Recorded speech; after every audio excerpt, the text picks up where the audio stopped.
going on, everyone? Christy with Clutter Reduction Junk Removal. We just got done with that storage unit job. As you saw, it was a pretty good chunk of just miscellaneous stuff. There is, however, a 11-foot gun cage in there. There's 3 sides with the support beams. And she was like, oh, you could scrap this. And I was like, I could. I'd make like $10 for it. I'd rather see if my friend who has a gun shop can use it, though, because I know that thing does not cost a couple $100. And she's like, no, it's like 10 grand. And I was like, yeah, I figured.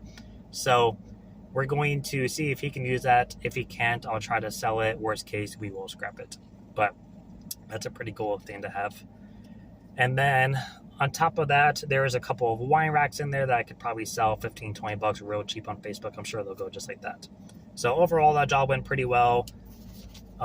She and her husband own a gun store, and they were referred to me by a friend I have not talked to in years. I used to work with him at the pizza place. I mean, I met him when I was like 12 because he used to play paintball with my brother. But when I started working at 14, he was working at the same place. And I worked there until I was like 20. And I kept contact with him until I was like 23. And then it kind of faded away because people go separate ways. So I'm going to have to give him a call now and say thanks for the referral and how are you? But super nice lady. She said she'll probably be calling me back to help her declutter her garage next because the garage looked just like the storage unit did. And they're kind of just cleaning everything up. So we may see them again. But she did give me a business card. So because I don't have an address as a storage unit, I'm going to send a thank you card to her office. I do that with realtors too. When I get a job with a realtor and there's no physical address because they're at somebody else's house, I'll send a thank you card to their office they work at and just have it addressed to them. So that is that. Right now we are going to wait for Chipotle to open to grab lunch and then go to the dump, drop off some stuff at the house, and then go do that move job in the afternoon. Wanted to talk a little bit about price negotiation with customers on the phone because it's been happening to me a lot lately. And just like all of you, when I first started, I wasn't actually super on YouTube. I focused on Reddit. I think Reddit's a great source if you really know what to filter through, and Google. But I eventually came across YouTube and found Sonoma, like many of you, and kind of learned some of the tactics they use when people want to reduce the price on you, on top of knowing just from my history with dealing with the moving company who did junk removal. And then some of the stuff I've learned just over time. And like everything else on YouTube and anything, take it with a grain of salt because some of it may apply to you and work and some of it may not. Is that another spam call? Jesus Christ, people. So many spam calls. And it sucks because you have to answer them. But when it comes up as unknown, I'll take a pass. You can leave me a voicemail. I've tried a lot of things. Some of them work, some of them don't. And I've tried a few things that work for me more than once. So I'm going to share those ones. And hopefully they'll help you just as much. If they don't, try something else. If they do, good. Let me know. So, right off the bat, you got bullet holes in your car, dude. It's got 4 bullet holes in its door. So I'm going to go through some of the ones. A lot of these apply to over-the-phone quotes. If you don't give pricing over the phone, you can still apply it to in-person jobs.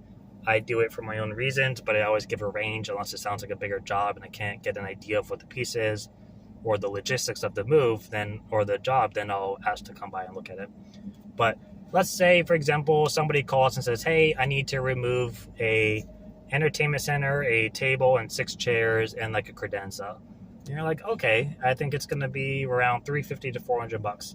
And they're like, that's a little more than I was thinking. Can you do any better? We love that question. I start off, instead of just saying, oh, you don't like $450, $400, what about $350? Can you do that? No. I offer discounts I already offer anyways and are prepared to take a loss on. So I'll say, well, if you have anybody to help you and you're able to get that stuff outside, I'll do a curbside discount, and that'll knock off either 10% depending on how close you get it to the street, or $25 to $30 if you can just get it outside your front door. So that's one way. Or if they're a senior or a veteran, I offer a 10% discount. If they don't like that stuff, I'll offer bulk only. So I learned this from Sonoma. Let's say you were to go to do a job. Let's say this scenario, for example, they also had 15, 20 boxes and bags of just miscellaneous trash. I would say, let's pretend we actually said 500. I would say, well, I can get all the big bulky furniture that you otherwise can't handle yourself and get rid of that for 400, and you can get rid of the boxes and bags little by little on your own and try to make a compromise, because at the end of the day, I'm saving volume and I'm saving time and I'm saving weight at the dump. So it kind of works out both ways. And that's just a way to kind of compromise with them without totally just losing everything. And then another thing to think about is, how desperate are you for a job? Are you crushed? Like, are you hurting for money? Do you not have any jobs coming in? Do you just need work? You just want to go work? You know, no matter what the cost of a job is, every client is a potential repeat client, a referral, and a positive review. All three of those are very important attributes, which is why you want to have good service despite what your pricing is. So you have to consider that as well. But for the most part, if they say no to all of that, then you have to kind of play around with your margins. If you're still willing to go on with the job and they just want a cheaper price, you have to consider your profit margin. Understand how much it costs for your bills, your expenses, your dump fees, your labor, paying yourself. Is that price drop going to affect any of that? Or are you just losing profit? Because at the end of the day, you know, there's two things in the business. One, the business needs to make money so I can stay afloat and I can reinvest into it. I need to make money, because then what the hell am I doing this for? So if I give somebody a discount, if I can still pay myself, the business still gets taken care of, all my expenses are paid for. If I need that job, I'll take the job, depending on how crazy it is.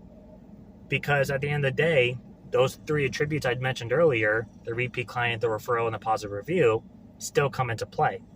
If it's a job that looks like it's going to be a shit show and I'm going to hate myself the whole time, then I'm probably going to turn it down.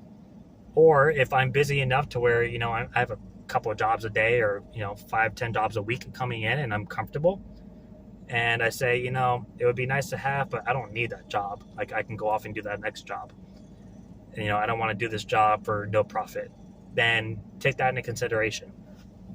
Otherwise, if you're desperate, you know, it's your call. And then the next thing is, let's say somebody calls and says, yeah, I got a king size mattress and I'm in a 3rd-story townhouse. And I say, okay, well, my minimum pickup, let's just say, is 109. 3rd floor, I'm going to tack on $30. So it's going to be 139. And I'm going to tell them, yeah, we can come get that. It's going to be 139. And they're like, I don't know if I want to pay that much for a mattress I don't need anymore. Can you do it for 120? And I'll probably say, I'll tell you what, if you can bring it downstairs yourself, doesn't even have to be in the garage, doesn't have to be outside, just get it downstairs by your front door, I'll do it for 125, or I'll do it for 120 or 110, whatever. I'll take off $25-$30, because what you're doing is you're saving yourself time and effort, and you're eliminating potential risk, because bringing anything down to the townhouse inside is a risk to the walls and the stairwell itself. Most people can bring a mattress down by themselves. All it is sliding, tugging, rotating, and pulling. Gravity is on your side in that situation. You'd be surprised, even the big heavy mattress like the king size that are real thick and flimsy, it's going to suck, and it's probably going to take you 15 minutes, but you can get that downstairs. People just want to save money. I've had plenty of people do that. And like, when I get to them, they're like, yeah, it's a lot easier than I thought. And I'm like, yeah, that's why I offer that discount. Like, I'm not going to tell you to bring down a couch or bring down a big heavy dresser by yourself, unless you want to. So it's just a way to push it out there. It's just giving people opportunities for discounts without just saying, oh, you don't like the price? All right, let me knock off 20% just because. Like, it just hurts you in the end. So, like I said, take it with a grain of salt. Some of them may apply to you, some of them may not. Some of them may be beneficial, some of them may not. It all comes down to you. But those are the things that I've done in the past, and they've worked for me pretty well. So just wanted to share that. We're going to grab some lunch and then head off to the dump and then go do the move. Probably won't film it because I'm literally just going to be filming 2 speed packs. So I also didn't get to film today because they were helping me and I was also talking to them, and that's awkward to film for both of those. So next time. But that's it for me. I'll see you guys whenever we have another fun job.